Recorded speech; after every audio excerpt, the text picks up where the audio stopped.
আসসালামু আলাইকুম। আশা করি আপনারা সবাই ভালো আছেন। বাউল আবুল হোসেনকে গ্রেফতার করা হয়েছে। এই বিষয়ে কিছু কথা বলা দরকার আছে। প্রথমত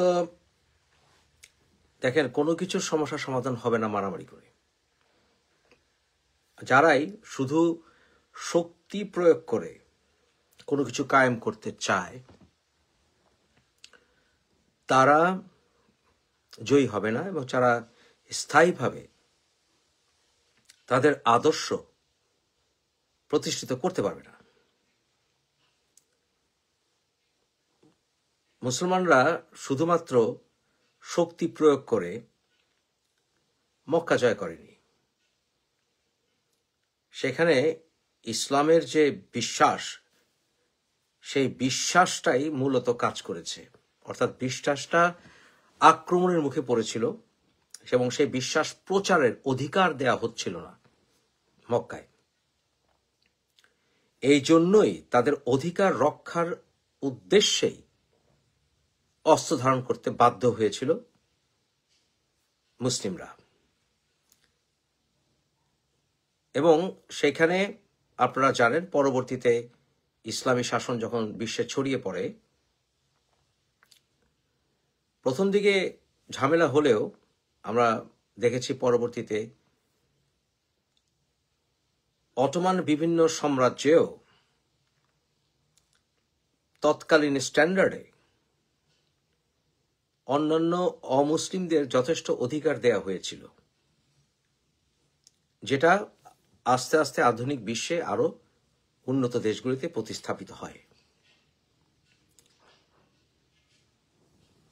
তাই মতবাদের টলারেন্সের সূচনা করেছিল মুসলিমরা, অন্তত ওই অঞ্চলে। তাই আপনার মতবাদ যদি সত্য হয়, আপনার মতবাদ যদি যৌক্তিক হয়, আপনি ভিন্ন মতবাদ শুনলে মূর্ছা যাবেন না, এবং সেটা প্রচার করলেও সেটা যদি সন্ত্রাসী মতবাদ না হয়, সেটা প্রচার করলেও আপনার কোনো আসবে যাবে না। এবং সেটা যদি সন্ত্রাসী ধরনের মতবাদ হয়, সেটাকেও আপনি শক্তি প্রয়োগের সাথে সাথে আইডিওলজিক্যালি সেটাকে ধ্বংস করতে হয়। শুধু বল প্রয়োগে কখনোই কোনো কিছু স্থায়ী হবে না। বাউল আবুল হোসেনের একটি কথাকে কেন্দ্র করে মূলত যা আমি বুঝতে পেলাম, যে তাকে গ্রেপ্তার করা হয়েছে এবং তার ভক্তদের উপর আক্রমণ করা হয়েছে, তাদেরকে নানানভাবে অপমান করা হচ্ছে।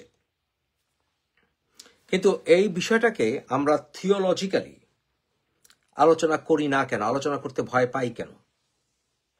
মূল কারণটি কোথায়? প্রথমত, বাউলদের পক্ষে একটি কথা বলে নিতেই হয় যে বাউলরা কিন্তু অস্ত্র ধারণ করে না, তারা কিন্তু খুন খারাপি করে না, জোর করে আপনার ঘাড়ে তাদের মতবাদ, তাদের চিন্তা ভাবনা চাপিয়ে দেয় না। এই কথাটা আপনাকে স্বীকার করতে হবে, বাউলদেরকে আপনি পছন্দ না করলেও। আমাদের ভেতরে একটি টেন্ডেন্সি আছে সবকিছুকেই প্রাচীন শব্দের ব্যাখ্যা দিয়ে বোঝার চেষ্টা করি। আমাদের ভেতরে টেন্ডেন্সিটা আছে অনেক। যেমন পশ্চিমারা ক্রিসমাস পালন করে, অনেকে বলে এই ক্রিসমাসের সাথে গ্রিক পেগানিজমের সম্পর্ক আছে, রোমান পেগানিজমের সম্পর্ক আছে, এই জন্য এটা পালন করা যাবে না। কিন্তু পশ্চিমে এটাকে একটা উৎসব হিসাবেই নেয়, এটার সঙ্গে ধর্মের কোনো তোয়াক্কা করে না। তারা জানেও না এর সাথে গ্রিক রোমের কি সম্পর্ক আছে। তাই সবকিছুকে শুধুমাত্র পুরনো অর্থে দিয়ে বিচার করলে হবে না। তাই বাউল শব্দেরও অনেক রকমের পুরনো ব্যাখ্যাকে টেনে নিয়ে এসে এটাকে একটি ভিন্ন মুনাফেকি কুফরি মতবাদ হিসেবে প্রচার করার চেষ্টা করা হয়। কিন্তু এই বিষয়ে ডিপ স্টাডি থাকলে কেউ কথাগুলি বলবে না।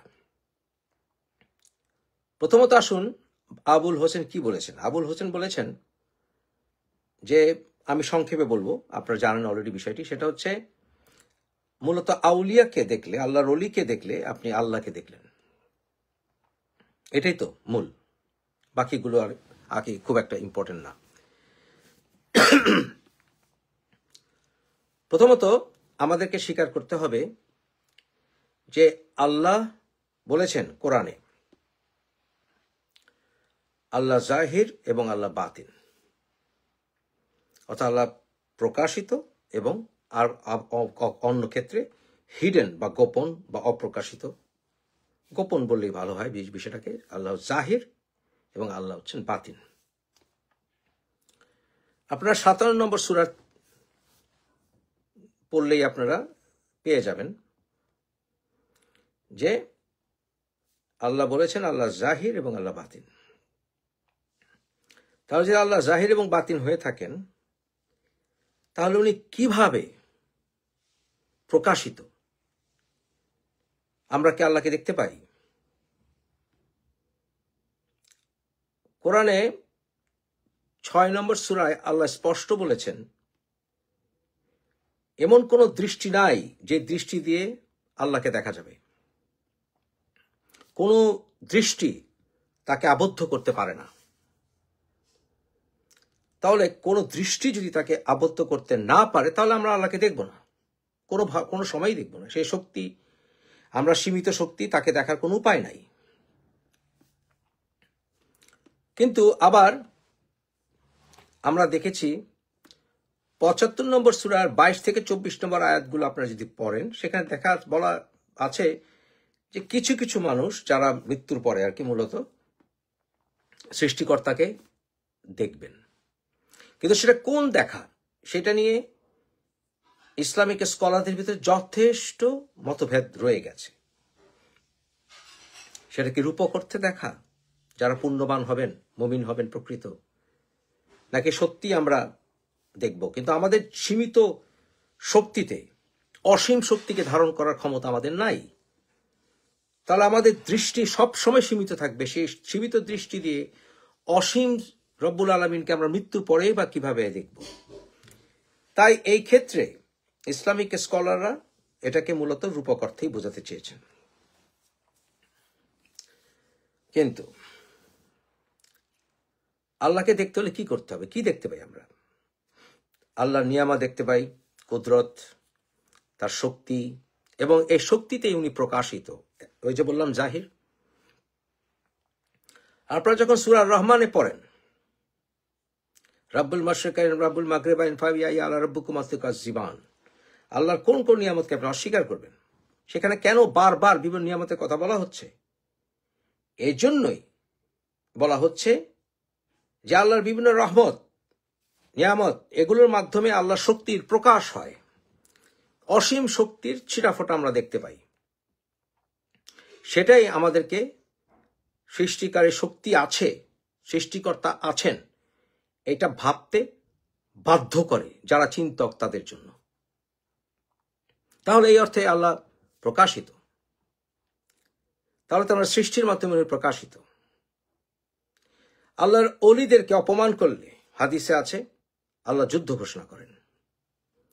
তাহলে আল্লাহর অলিদের কাজে, তাদের অপমান করলে রেজাল্টে, তাদের আচরণে, তাদের কথাবার্তায়, তাদের পুরো জীবনে, তাদের স্ট্রাগলে, তাদের সংগ্রামে, তাদের ধৈর্যে, তাদের ভালোবাসায়, তাদের সবকিছুতে আল্লাহর যে শক্তি সেটা প্রকাশিত, সীমিত অর্থেই প্রকাশিত।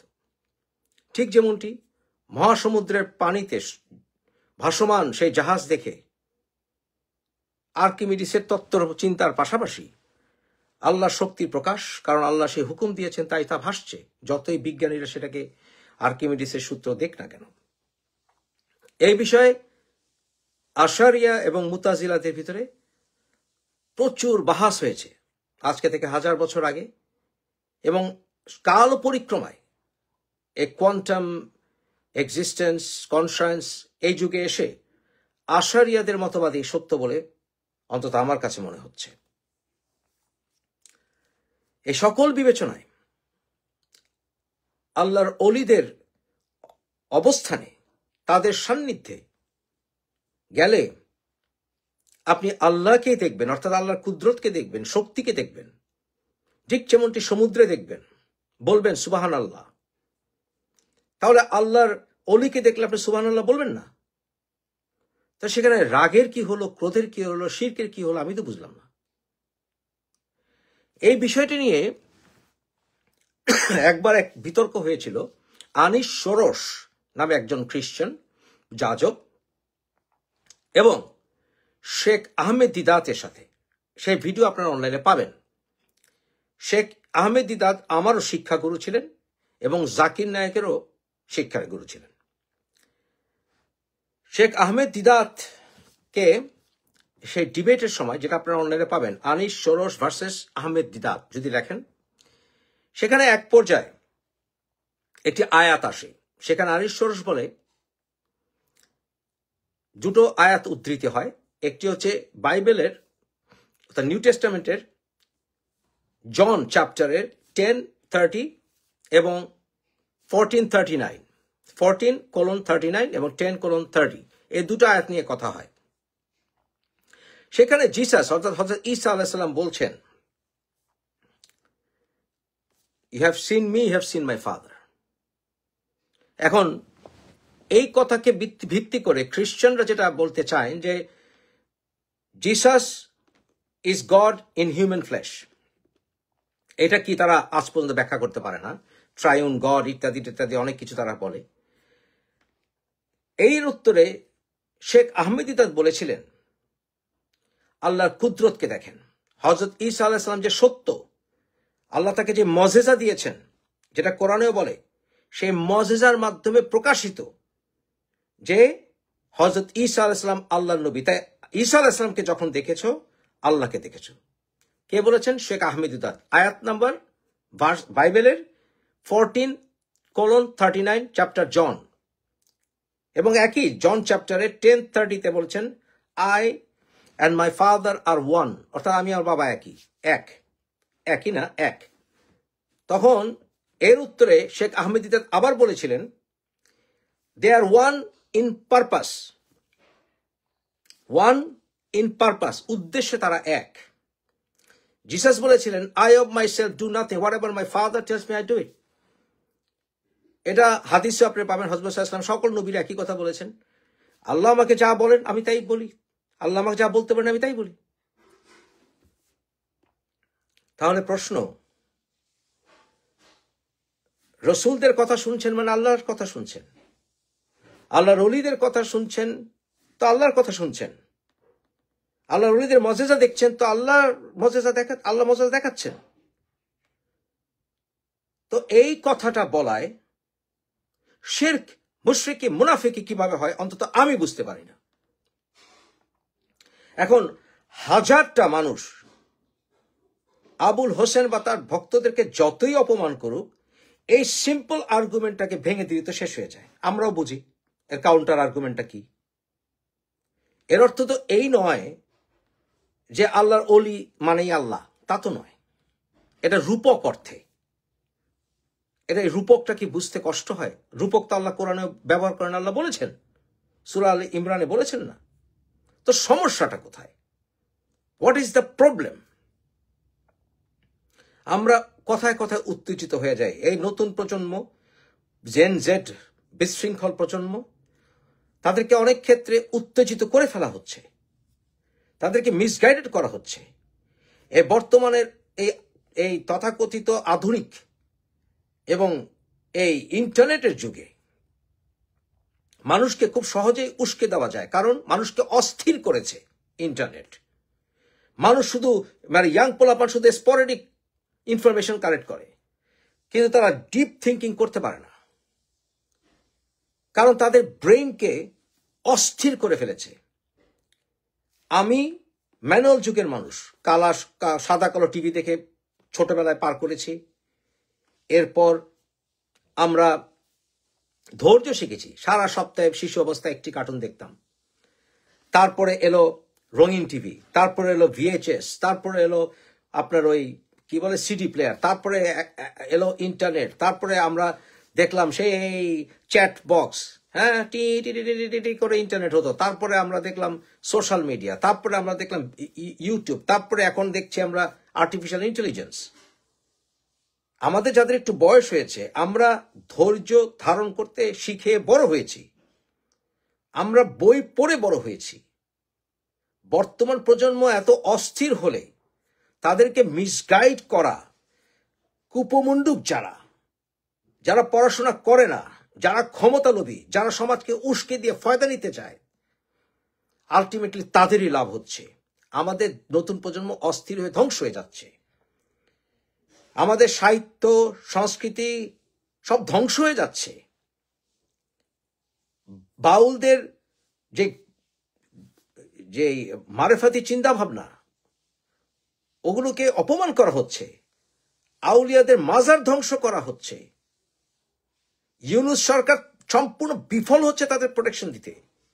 বাংলাদেশের সুফি সাধক এবং আউলিয়াদের যারা ভালোবাসেন তাদের সংখ্যা কিন্তু এই সকল মোল্লা মৌলবী থেকে অনেক বেশি। কিন্তু আমাদেরকে শিক্ষা দেওয়া হয় আমরা মারামারি করব না, অস্ত্র হাতে নেব না, বাধ্য না করা হলে। আমরা মানুষে মানুষের সম্প্রীতি বিশ্বাস করি, ভালোবাসি, কারণ সবাই আল্লাহর সৃষ্টি। আমাদেরকে তোমরা উত্তেজিত করো না, কারণ যারা ধৈর্য ধারণ করে তাদেরই জয় শেষ পর্যন্ত হয়। আবুল হোসেনের ইমিডিয়েট মুক্তি দাবি করছি, এবং আপনারা যদি ওনার মতের সাথে দ্বিমত হন, সিম্পলি আমি এই ভিডিওতে যে আর্গুমেন্টগুলো দিয়েছি এগুলোকে মিথ্যা প্রমাণ করলেই হয়ে গেল, আমরাও শিখব। জাযাকাল্লাহ খায়রান। আসসালামু আলাইকুম ওয়া রাহমাতুল্লাহি ওয়া বারাকাতুহু।